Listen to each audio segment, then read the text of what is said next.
How to change camera angle on eFootball 2025 mobile. If you want to change the camera angle on eFootball 2025 mobile, so let's say I'm playing a certain league or whatever else it is right over here, right?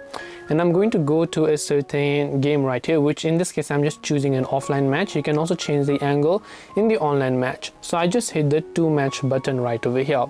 Now once I begin my match, what I basically have to do is I simply need to go ahead and then start the match like this. And I'll just go ahead and start the match.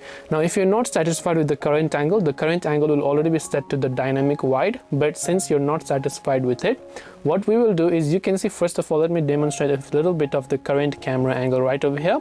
It's just a straight angle, but let's say you want a broadcast angle and whatever type of angle that you have there, you simply hit the pause button there, right there.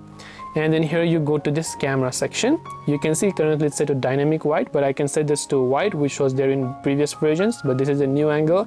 You have the live broadcast, you have the stadium angle, and you have the dual icon. So the live broadcast is actually pretty cool if you want to play some normal matches. I wouldn't recommend in a professional match because it was completely turn the angles of camera, but you can see it will add more realism and more depth to the camera angle by simply swiping and doing it in a diagonal camera angle. So thanks for watching, and do subscribe for more tips and tutorials such as these.